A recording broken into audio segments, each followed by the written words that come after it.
전능하사 천지를 만드신 하나님 아버지를 내가 믿사오며 그 외아들 우리 주 예수 그리스도를 믿사오니 이는 성령으로 잉태하사 동정녀 마리아에게 나시고 본디오 빌라도에게 고난을 받으사 십자가에 못 박혀 죽으시고 장사한 지 사흘 만에 죽은 자 가운데서 다시 살아나시며 하늘에 오르사 전능하신 하나님 우편에 앉아 계시다가 천리로서 산자와 죽은 자를 심판하러 오시리라.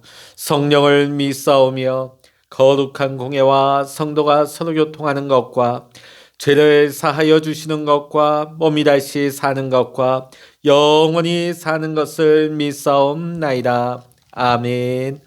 찬송가 520장입니다. 찬송 520장입니다.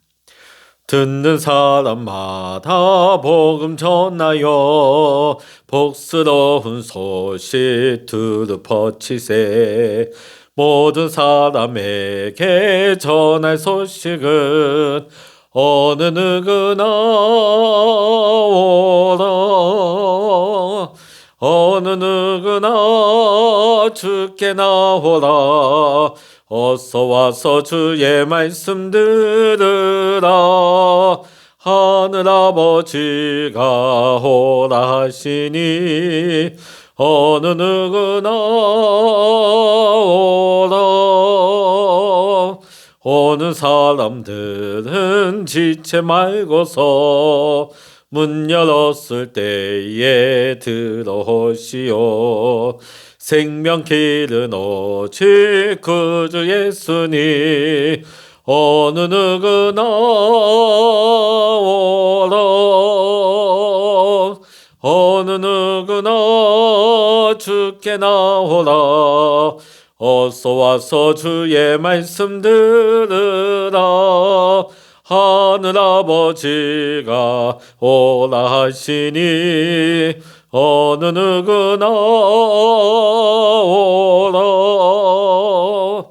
언약하신 대로 이룰 것이니 누구든지 언약 받을 수 있네.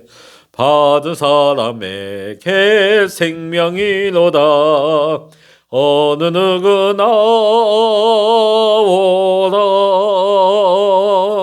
어느 누구나 주께 나오라. 어서 와서 주의 말씀 들으라. 하늘아버지가 오라 하시니 어느 누구나 오라. 아멘. 이 시간 우리에게 주시는 하나님의 말씀 구약 잠언 25장입니다. 구약 성서 939면 잠언 25장 1절로부터 28절까지 우리 함께 읽도록 하겠습니다. 잠언 25장입니다. 이것도 솔로몬의 잠언이요 유다 왕 히스기야 신하들이 편집한 것이니라. 이를 숨기는 것은 하나님의 영화요 이를 살피는 것은 왕의 영화니라. 하늘의 높음과 땅의 깊음 같이 왕의 마음은 헤아릴 수 없느니라. 은에서 찌꺼기를 제하라. 그리하면 장색에 쓸만한 그릇이 나올 것이요 왕 앞에서 악한 자를 제하라. 그리하면 그의 왕위가 의로 말미암아 견고히 서리라. 왕 앞에서 스스로 높은 채 하지 말며 대인들의 자리에 서지 말라. 이는 사람이 내게 이리로 올라오라고 말하는 것에 내 눈에 보이는 귀인 앞에서 저리로 내려가라고 말하는 것보다 나음이니라. 너는 서둘러 나가서 다투지 말라. 마침내 내가 이웃에게서 욕을 보게 될 때에 내가 어찌할 줄을 알지 못할까 두려우니라. 너는 이웃과 다투거든 변론만 하고 남의 은밀한 일은 누설하지 말라. 듣는 자가 너를 꾸짖을 터이요 또 내게 대한 악평이 내게서 떠나지 아니할까 두려우니라. 경우에 합당한 말을 아로새긴 은쟁반에 금사관이라. 슬기로운 자의 책망은 청정하는 귀에 금고리와 정금 장식이니라. 충성된 사자는 그를 보낸 이에게 마치 추수하는 날의 얼음 냉수 같아서 능히 그 주인의 마음을 시원하게 하느니라. 선물한다고 거짓 자랑하는 자는 비 없는 구름과 바람 같으니라. 오래 참으면 관원도 설득할 수 있나니 부드러운 혀는 뼈를 꺾느니라. 너는 꿀을 보거든 조카리만큼 먹으라. 과식함으로 토할까 두려우니라. 너는 이웃집에 자주 다니지 말라. 그가 너를 싫어하며 미워할까 두려우니라. 자기의 이웃을 쳐서 거짓 증거하는 사람은 방망이요 칼이요 뾰족한 화살이니라. 환난 날에 진실하지 못한 자를 의뢰하는 것은 부러진 의와 위골된 팔 같으니라. 마음이 상한 자에겐 노래하는 것은 추운 날에 옷을 벗은 같고 소다 위에 식초를 부은 같으니라. 내 원수가 배고파 하거든 음식을 먹이고 목말라 하거든 물을 마시게 하라. 그리하는 것은 핀 숯을 그의 머리에 놓는 것과 일반이요 여호와께서 내게 갚아 주시리라. 북풍이 비를 일으킨 같이 참수하는 혀는 사람의 얼굴에 분을 일으키느니라. 다투는 여인과 함께 큰 집에서 사는 것보다 움막에서 혼자 사는 것이 나으니라. 먼 땅에서 오는 좋은 기별은 목마른 사슴에게 냉수와 같으니라. 의인이 악인 앞에 굴복하는 것은 우물이 흐려짐과 샘이 더러워짐과 같으니라. 꿀을 많이 먹는 것이 좋지 못하고 자기의 영예를 구하는 것이 헛되니라. 자기의 마음을 제어하지 아니하는 자는 성읍이 무너지고 성벽이 없는 것과 같으니라. 아멘. 할렐루야. 오늘도 함께 기도하시는 우리 모든 사랑하는 믿음의 성도 여러분에게 또 여러분의 가정과 오늘도 여러분의 생업의 터전 위에 하나님의 크신 은혜와 평강의 축복이 함께 하시기를 주의 이름으로 간절히 축원합니다. 우리가 사사기 15장을 보게 되면 삼손에 대한 이야기가 나옵니다. 삼손이 나귀 턱뼈 하나를 가지고 블레셋 사람 1,000명을 쳐서 죽이고 있을 때에 아무리 괴력이 나와서 나귀 턱뼈로 1,000명을 죽인다 할지라도 얼마나 힘이 들겠습니까? 10명도 아니고 100명도 아니고 1,000명이다 보니까 삼손이 목이 타서 탈진할 지경에 이르게 되었습니다. 그래서 하나님 앞에 부르짖습니다. 하나님, 내가 1,000명의 블레셋 사람을 죽여 원수를 갚았는데 이제는 내가 목말라 죽게 되었습니다. 그때 하나님께서는 삼손에게 우묵한 곳에 물을 허락하여 주셨습니다. 그래서 그곳의 샘 이름을 엔하꼬레라. 그래서 삼손은 그 엔하꼬레에서 물을 마시고 계속해서 사사일을 계속할 수가 있었던 것입니다. 우리도 마찬가지입니다. 어떤 힘든 일을 할 때나 등산을 할 때 우리가 시원한 물 한 그릇이 얼마나 우리에게 기쁨이 되고 새 힘을 솟게 하는지 모릅니다. 죽음 직전에 있는 사람에게는 그 물 한 그릇이 생명을 살릴 수 있는 생명수가 되는 것입니다. 우리가 성경을 보면 예수님을 대접할 수 있는 길에 대해서 소개하고 있습니다. 마태복음 25장을 보면 가난한 자, 병든 자, 헐벗은 자, 갇힌 자들에게 가서 대접하는 것이 예수님을 대접하는 것이라 했습니다. 오늘 본문에도 보면 하나님께 시원한 얼음 냉수 한 그릇을 대접할 수 있는 비결을 대접하고 있습니다. 13절에 나오고 25절, 26절에나 나오죠. 우리 13절 같이 한번 읽어보십니다.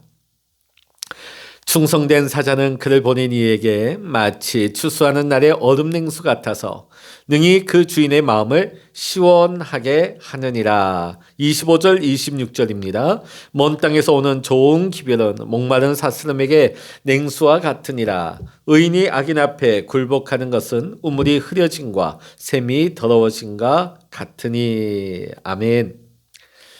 자, 충성된 자들이 오늘 충성된 사자는 그를 보낸 이에게 어떤 날 추수하는 날에 얼음 냉수 같아서 그 주인의 마음을 시원하게 한다 했습니다. 오늘 사랑하는 성도 여러분, 저와 여러분 모두가 충성된 자들이 되셔서 우리를 보내신 하나님 앞에 여름철 얼음 냉수와 같이 하나님의 마음을 시원케 해드릴 수 있는 우리 믿음의 성도님들이 될 수 있기를 주의 이름으로 간절히 축원합니다.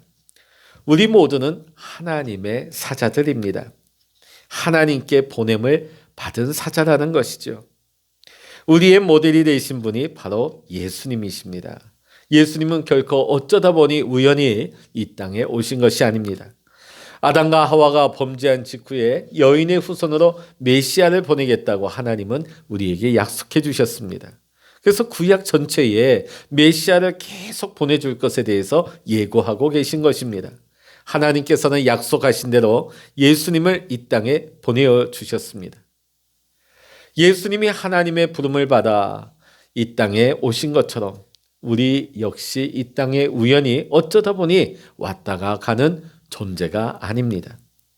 하나님께서 만세전에 우리를 창조하시고 하나님의 뜻을 따라 우리를 이 땅 가운데 보내어 주신 것입니다. 하나님을 보냄을 받아서 이 땅에 왔다가 우리의 사명이 다 끝나게 되면 하나님께서 우리를 오라고 부르실 때에 우리는 갈 수밖에 없는 것이 우리네 인생인 것이지요. 하나님의 보냄을 받아서 살고 있는 존재다 하는 것을 우리는 날마다 기억하고 그 보내심에 합당한 삶을 살아가는 우리 믿음의 성도님들이 다 될 수 있기를 원합니다. 사자에게는 보냄받은 목적이 있습니다. 보냄받은 자에게 꼭 필요한 것은 무엇일까요? 충성입니다. 이 사명을 감당하는 사명감이죠. 하나님께서는 그것을 위해 나를 이 땅에 보내셨다고 생각하는 그것이 무엇일까요? 그것 때문에 우리를 보내셨다. 세상 사람들은 이 세상에 살 동안 무엇을 먹을까, 무엇을 입을까, 무엇을 마실까, 여기에 온통 모든 관심과 삶의 목적이 있습니다. 그런데 우리가 그리스도인이 되었다 하는 것은 우리의 삶의 목적과 방향이 바뀐 사람이라는 것을 의미하는 것입니다. 우리는 세상 사람들처럼 현세적인 것이 아니고 내세적이요, 물질적인 것이 아니라 영적인 것이며 자기중심적인 삶에서 하나님 중심으로 바뀐 삶이 바로 예수 믿는 사람인 것입니다. 하나님께서 나를 이 땅에 보내신 그것을 향해서 달려가는 삶이 바로 우리 그리스도인의 삶인 것입니다. 우리를 이 땅에 태어나게 하신 것은 그저 밥 먹고 때가 되면 결혼하고 자식 낳고 자식을 위해서 일평생 살다가 오라고 이 땅에 보내신 것이 아니라는 것이죠. 만일 우리가 그렇게 살다가 죽는다면 동물과 전혀 다를 바가 없겠지요. 동물도 그러한 일들을 하기 때문입니다. 하나님께서는 왜 우리를 하나님의 형상대로 우리를 지으셔서 이 땅에 보내어 주셨습니까? 하나님의 영광스러운 창조의 역사에 동참시켜서 장차 하나님의 영광스러운 나라의 주인공 되고 상속자 되라고 우리를 이 땅에 보내어 주신 것입니다. 그럼 우리가 무엇을 위해 살고 무엇을 위해서 우리의 인생에 목적을 두며 투자하며 살아야 하겠습니까? 성경은 우리에게 우리가 추구해야 될 그것이 구원이라고 합니다. 우리는 구원을 받아서 하나님의 백성 된 것이 내가 이루어야 할 최고의 목적인 것입니다.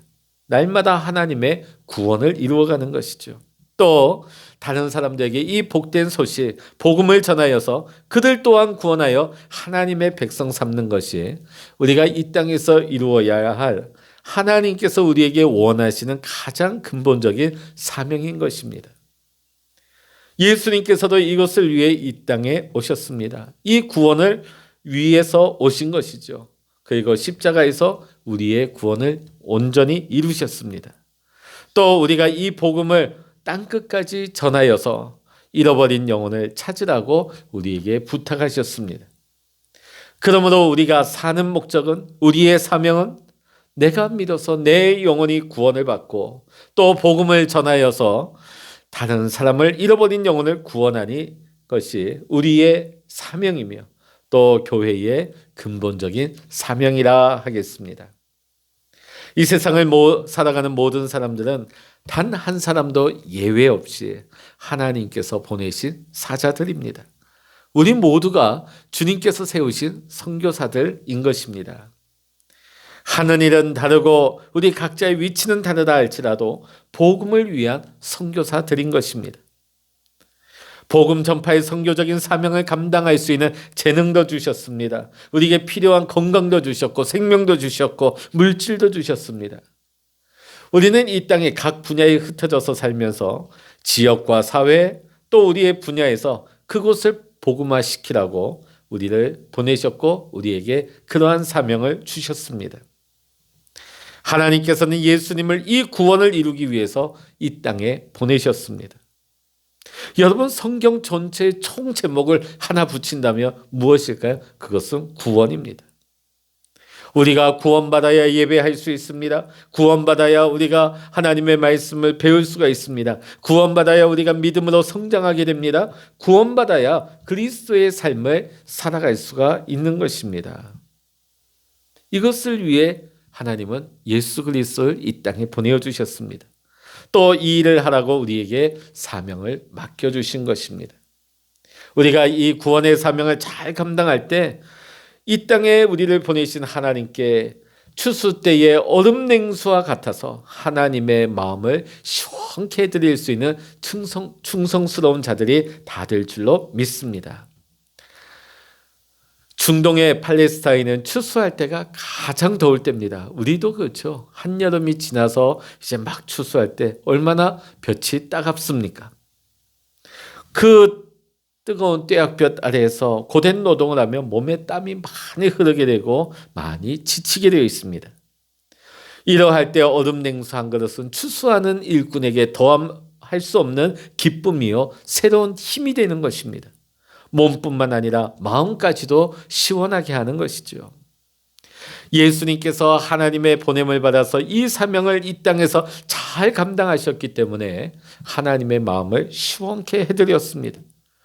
예수님께서 이 땅에 오셔서 세례 요한에게 세례를 받으시고 무트로 올라오실 때에 하나님께서 뭐라고 말씀하셨습니까? 이는 내 사랑하는 아들이요 내 기뻐하는 자라 하셨습니다. 다윗도 마찬가지. 다윗이 하나님의 말씀에 순종하여 하나님의 뜻을 온전히 이루어갈 때 너는 내 마음에 꼭 맞는 자라고 하나님 너무 기뻐하셨어요. 하나님의 마음을 시원케 해드린 것이죠. 자, 근데 오늘 25절에 보니까 또 다른 냉수가 나오고 있습니다. 먼 땅에서 오는 좋은 기별로 목마른 사람에게 냉수 같다고 했습니다. 주전 490년경에 마라톤 평원에서 아테네군과 페르시아군이 큰 전쟁을 벌였습니다. 페르시아는 대군이었고 아테네는 숫자로 열세였습니다. 그런데 당시에 전쟁에 지면 짐승과도 못한 그런 노예 생활을 해야 되기 때문에 백성들은 이 전쟁의 승패에 자신들의 운명이 걸려있고 또 이 전쟁이 어떻게 될까 굉장히 떨리는 마음으로 이 소식을 기다리고 있었습니다. 그런데 아테네군이 극적으로 여러 가지 열세의 그 상황을 극복하고 전쟁에서 이기게 되었습니다. 이 기쁨을 아테네 백성들이 알게 된다면 얼마나 기뻐하겠습니까? 자, 그때 필리피데스라고 하는 한 군사가 이 기쁜 소식을 아테네 시민들에게 전하기 위해 쉬지 않고 밤낮으로 뛰어갑니다. 100리가 넘게 뛰어갑니다.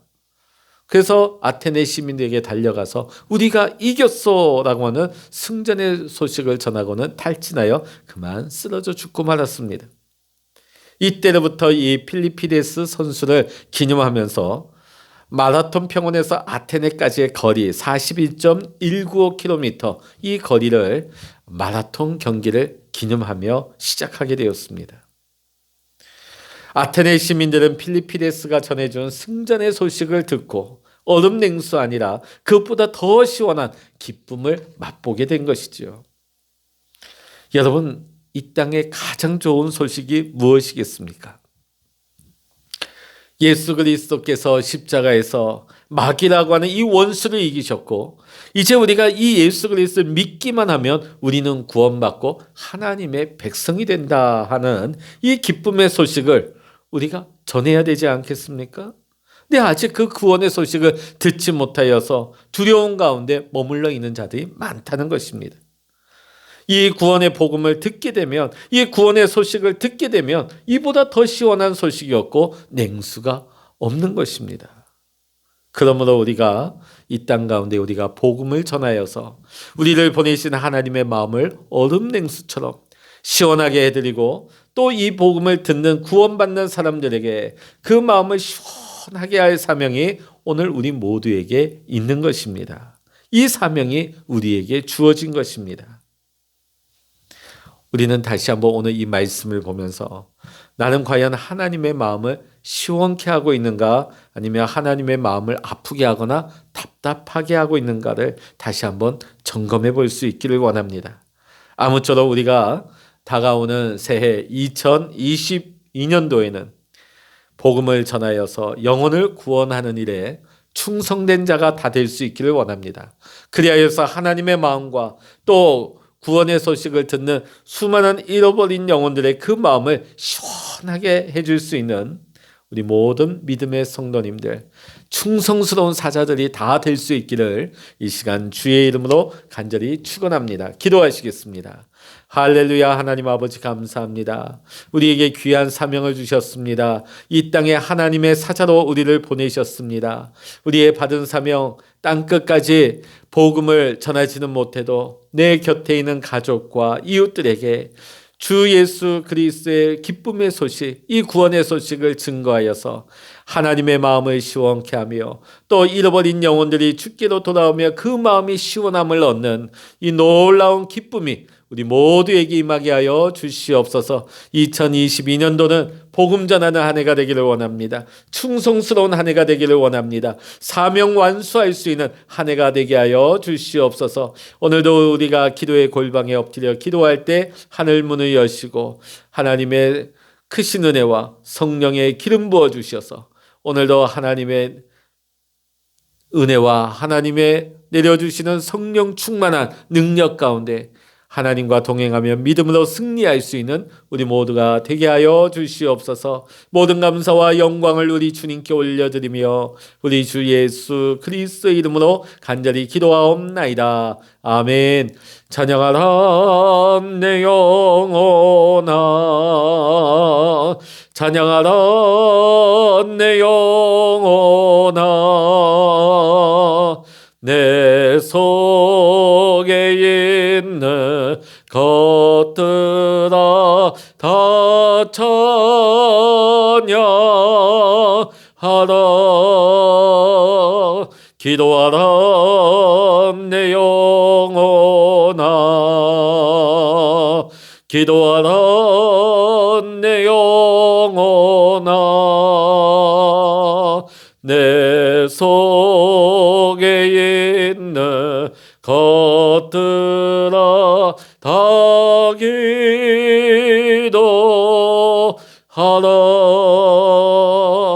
주여 일창을 합심하여 기도하십니다. 주여